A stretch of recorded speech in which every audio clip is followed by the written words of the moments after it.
Salut à toutes et à tous. Aujourd'hui, une carabine qui me tient beaucoup à cœur puisqu'il y a beaucoup de choses à dire à propos de cette carabine-là. Donc, n'hésitez pas à rester jusqu'au bout de la vidéo puisque là, on a un petit peu, on va dire, le haut du panier, le haut de gamme de chez Reximex avec la Meta Lite. Alors, il y a d'autres versions de la Meta avec des plus gros réservoirs en carbone avec plus grosse autonomie et avec la version premium qui a un canon de 70 cm. Là, on est sur un autre produit. Je vous mettrai tout ça en description. Je vous ferai une sélection des produits Reximex. À vous de faire un choix. N'hésitez pas à passer par les liens sous la vidéo. C'est ça qui soutient la chaîne. Et n'hésitez pas à utiliser aussi les codes de réduction puisque ça vous fera faire quelques économies. Donc cette carabine, pour moi, elle n'a absolument rien à envier à tout ce qui va être FX Airgun et compagnie puisque ils ont poussé quand même le vice assez loin avec énormément d'options sur cette carabine. Alors là, on n'est pas sur la plus haute, mais on est quand même déjà sur un produit qui coûte certes 700 et quelques euros, mais on est sur du PCP. Donc première chose qui va marquer les esprits, c'est qu'on est sur du bullpup. Bullpup, je résume, carabine très compacte, chargeur placé à l'arrière, mais on garde un canon de quasiment 50 cm. Donc on n'aura aucun souci à aller tirer jusqu'à une centaine de mètres. On a une puissance annoncée à 19,9, c'est une carabine qui est régulée et on peut venir la débrider. Alors évidemment, vous savez qu'aujourd'hui YouTube ne veut plus qu'on parle de débridage, donc on restera sur la puissance d'origine. Donc on va retrouver devant le petit bouchon, on va venir charger la carabine. Alors c'est pas compliqué, il y a un petit trou ici, tac. Et c'est ici qu'on va venir charger. Donc dans ce petit trou là, hop, l'embout est fourni avec. Dans cette petite boîte. Donc là on va retrouver l'embout de chargement qui va être ici, donc je ne vais pas le sortir parce qu'on va le faire après. Deux chargeurs de 12 coups fournis avec, un embout pour le compresseur avec son entretoise et quelques joints de rechange. Ça c'est plutôt pas mal. Ici quelques clés à laine et quelques joints aussi également pour l'entretien. Les plombs qu'on va utiliser, ça va être du RTX Rifle, donc très bon plomb pour la précision. Nous on aura une distance plutôt moins de 25 mètres parce qu'on n'a pas plus grand, excusez-moi, c'est comme ça.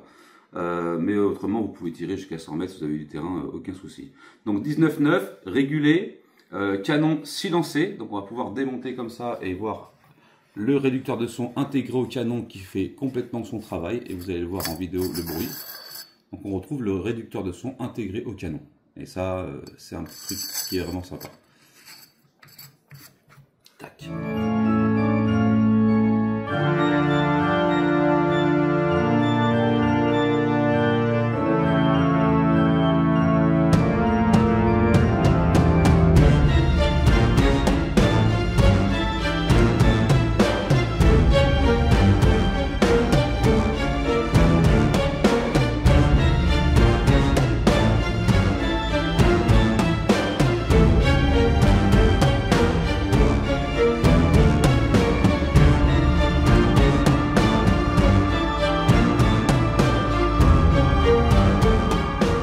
On va retrouver un rail Picatinny sur le dessus. J'ai posé dessus une lunette Save Life en 4,16-44 que je trouve très correct pour les distances à laquelle je tire et surtout pour aller tirer jusqu'à 100 mètres. C'est largement suffisant. Je vous ferai une petite sélection des lunettes Save Life dans la description. N'hésitez pas à passer par ces liens parce que Save Life c'est quoi au final? C'est des lunettes qu'on peut trouver en haut de gamme mais débadgées et recyclées Save Life tout simplement. Okay, les délais de livraison sont à peu près d'une semaine, une semaine et demie, il ne faut pas s'inquiéter. Hein. On va retrouver donc ici le régulateur et la pression. Donc on va pouvoir venir ici augmenter la pression. Donc quand on le tourne vers l'avant, on est à fond. Et quand on vient le mettre vers l'arrière, on baisse la pression du régulateur. Ok, donc on augmente la puissance, on baisse la puissance selon la distance à laquelle on tire. On va retrouver ici derrière, pareil, de quoi venir serrer ou desserrer le marteau pour la percussion. Donc tout ça, c'est à vous de le gérer et de le régler selon les distances à laquelle vous tirez, selon les terrains, selon les plombs que vous utilisez, etc. On va avoir un réglage de la queue de détente en poids de départ ainsi que la course de la queue de détente. Le cran de sûreté ici est très bien pensé puisqu'on l'a directement à la portée de doigt une fois qu'on a fini de tirer. Donc là, on vient neutraliser et une fois qu'on veut retirer, on peut le désenclencher. À l'arrière, c'est plutôt bestial, on va pas se mentir. Donc on a un monopode fourni avec. Réglage 3 axes, réglage au niveau de l'épaulé, réglage au niveau de la hauteur du monopode. On vient le bloquer et on va avoir une stabilité extrême quasiment. Là, je vois pas ce qu'on peut faire de mieux pour la stabilité, pour avoir un tir extrêmement précis. L'appui-joue est réglable en hauteur. On va retrouver le levier d'armement ici, avec une bonne prise en main. Bon, ça fait très peu de bruit, hein, évidemment, voilà. Rail Picatinny sur le dessus, comme je l'ai expliqué. Sur les côtés pour accessoiriser, si on veut rajouter des petites bricoles. Alors, je sais pas trop ce qu'on pourrait lui rajouter parce qu'elle est quand même pas mal complète. La poignée très ergonomique en caoutchouc, avec un grip phénoménal, très agréable au toucher. Ça, c'est un petit point en plus. Je mettrai un petit point en plus pour ça parce que vraiment, sur la poignée et le grip, ils ont fait un bon boulot. Très compact. On parle, je dis, un canon de 50 cm et une carabine qui va en faire 77 en longueur. Ce qui est vraiment très peu encombrant.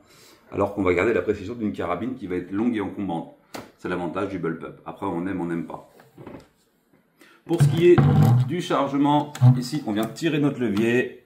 On vient sortir le single shoot. Alors, le single shoot est bien pensé puisque, regardez comme il est fait.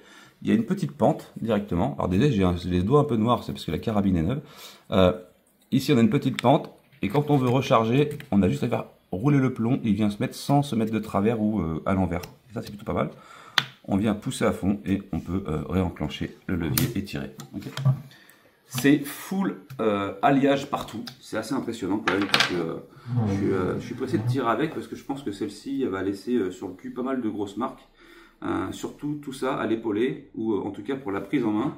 Si vous voulez tirer à l'épaulé par exemple, admettons, vous avez la prise ici directement avec l'arrière. Alors là, je l'ai réglé pour moi, mais là je suis parfait moi par exemple pour tirer à l'épaulé. Et pareil, quand je vais tirer en appui, ça fera un plus pour stabiliser complètement la carabine.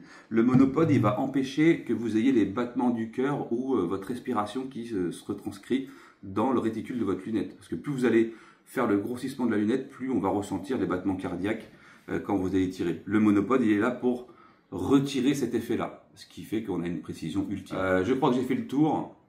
C'est une catégorie D, donc comme je disais, en vente libre, accessible à toute personne étant majeure. En présentant une simple carte d'identité. Le poids de la carabine, 3 kg. Voilà, donc forcément on a full alliage partout. Elle existe, comme je disais, avec des versions avec des plus gros réservoirs. Donc ça, je vous les mettrai en description. À vous de faire un choix, mais je pense que là, on est sur du haut de gamme. Pour les gens qui cherchent du haut de gamme et du qualitatif et quelque chose qui durera longtemps dans le temps et évolutif, voilà, on vient chercher le haut du panier. Pour les gens qui débutent, on vient chercher plutôt de la carabine. Alors attention, ça ne veut pas dire que c'est de la daube, hein. On va plutôt chercher une D-Star, non, parce que D-Star, on est quand même pas mal chez Reximex. Mais admettons la Tormenta Little pour débuter, mais qui est un très bon produit aussi, mais plus courte, moins encombrante et surtout moins chère, moins onéreuse à l'achat. J'ai mis moi un bipied ici, un petit Rail Picatinny ici, j'ai mis un bipied Seiko, mais vous pouvez mettre n'importe quel bipied. N'hésitez pas à vous abonner à la chaîne, c'est très important. Vous avez tout ça en description avec les codes de réduction comme je vous l'ai dit, les lunettes Save Life, tous les partenaires. Et vous avez aussi le groupe Discord que vous pouvez rejoindre pour tous les passionnés qui veulent discuter entre eux du tir de loisir et du tir sportif. Ok ? On se retrouve pour l'essai, on vérifie ses joules, on voit si ça respecte bien les engagements du constructeur, en tout cas les promesses du constructeur, et on fera la conclusion à la fin. Bon allez, on s'attaque à la méta light. On va faire un tir de précision sur la cible et on verra à la fin la conclusion. Alors je suis pas trop à ma main parce qu'il faudrait que je sois allongé. Mon bipied est un peu trop haut en fait. On va se débrouiller, on va essayer de performer comme ça. On verra bien. Vous avez toujours la vue sur le chronie. J'essaie de faire au mieux. Il faudrait que je sois rehaussé, je suis un peu un nain, tu vois. Et puis je vais l'épauler. Je vais pas me servir du monopode, c'est bien quand tu es allongé ça. Voilà, donc c'est un. C'est parti, let's go. J'ai aussi mis 3 allumettes pour la fin. On va se faire une petite dizaine, quinzaine de coups là. Et on verra. Ah, la queue détente est fabuleuse. Mieux, on voit qu'il y a 182 mètres secondes. On a 18 joules. En gros, alors j'ai dû baisser la puissance, que sinon pour YouTube ça aurait été censuré. Parce que quand tu la mets à fond, tu dépasses ce qui est annoncé. Ce qui est pas mal, mais faut pas le dire normalement.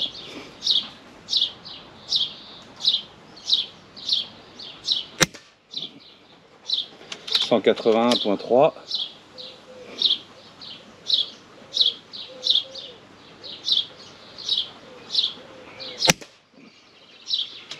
181.1. Alors il y a deux manomètres, hein. Il y a le manomètre qui est ici qui sert pour le régulateur et celui qui est en façade qui sert pour la quantité d'air qui reste dans le réservoir. Oh, c'est une pépite la queue de détente. 182.2. Alors si je mets à fond, le problème c'est qu'on va dépasser et... Ouais non, on va rester comme ça.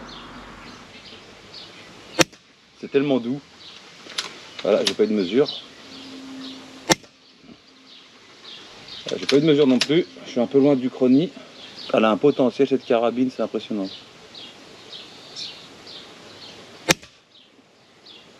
180.9 et j'ai légèrement bougé à la fin. Je l'ai senti. Le grip de la poignée, il est extraordinaire. 180.9. Je peux pas, hein, j'ai dû descendre la puissance, hein, je vous le dis. J'ai desserré le marteau derrière.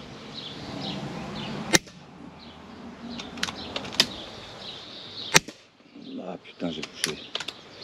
Voilà, j'ai fini le chargeur.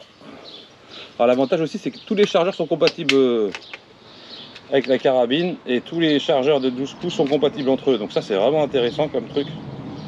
Là, je suis pas à ma main et j'arrive à mettre tout dans le mille. Franchement, poser, ça doit être une dinguerie. Oula, il n'y a plus de plomb là ou quoi? Il n'y a pas de plomb dans celui-là, c'est pas possible. La vitesse, il est parti celui-là.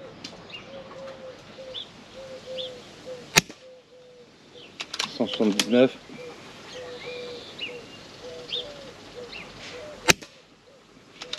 179.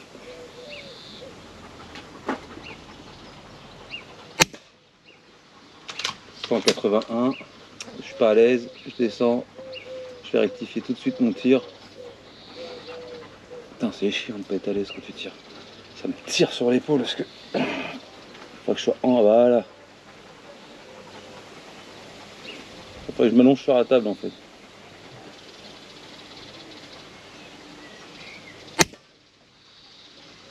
« 179.5 ».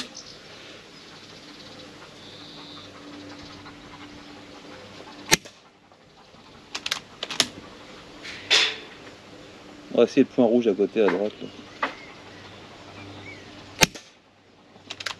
On va tous les faire les points rouges. Là. Ah, je bouge beaucoup trop.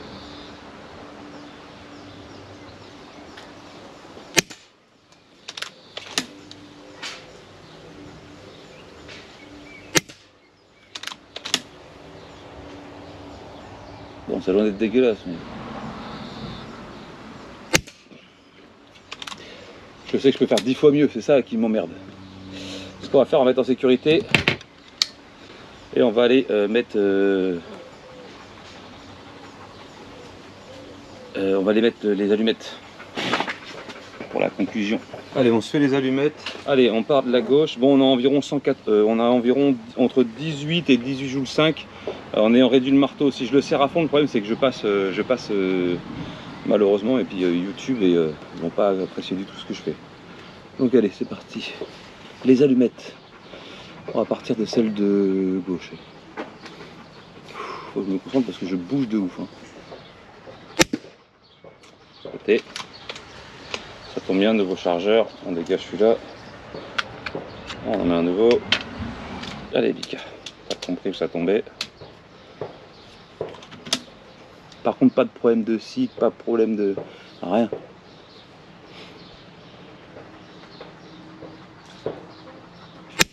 Allez, ça dégage la première. Putain, je fais ça côté, d'accord. Deuxième. Allez, boum. Donc, on va retirer le chargeur. On a fait les allumettes, ça se passe très bien. Précision nickel. Il y a juste que je suis pas à ma main parce que le bipied est très haut. J'aurais dû le remplacer par un autre. Et du coup, je peux pas me servir du pod. Parce qu'il faudrait que je sois allongé sur la table, par exemple, là, ça serait terrible. Ou que j'ai élevé ma cible pour être à la même hauteur quasiment. Et là, j'aurais vraiment une belle précision de fou, quoi. Mais j'en suis... je suis déjà convaincu par ce que je viens de faire, là. Non, franchement, c'est une vraie bestiole. Hein. Pas à chier, franchement, là, j'ai rien à dire. C'est un bel investissement. C'est un bel investissement, celui-ci. Pareil que ces mecs, ils marquent des points pour moi. Franchement, un peu comme Snowpeak, hein. Dans tous les cas... c'est du très bon matos, il n'y a pas à chier. Donc je vous la remonte quand même. Mais franchement, elle a tout celle-là. Hein. Des réglages de dingue, une précision de fou. Les chargeurs, l'autonomie, on a tiré quoi? On a tiré au moins 6 chargeurs là, je dirais. Hein. On a encore de quoi faire. Oh la vache. On a encore de quoi faire au moins 4 chargeurs. Donc ouais. Bon, j'ai descendu un peu la puissance, donc forcément on était entre 18 et 18,5 joules. Mais le problème c'est que si je la serre à fond, on est en dehors de ce qui est toléré. Donc voilà, je vais pas vous mentir. Après c'est des trucs, tu peux doubler la puissance si tu la débrides. Voilà. Ok, bon bah j'espère que cette vidéo t'a plu. N'hésite pas à t'abonner, à laisser un petit like pour le référencement, surtout pour le référencement, un petit commentaire aussi pour l'algorithme, pour le flatter un petit peu, YouTube là. Et tout ça, je te le remets en description. Le produit, il est validé. Voilà, il reste plus qu'à. Je te mets les compresseurs, les plombs, tout ça. Je te fais une petite sélection dans la description et dans les commentaires épinglés. T'en fais ce que tu veux, ok? Allez, je te laisse là-dessus. Bonne journée, à plus, tchuss.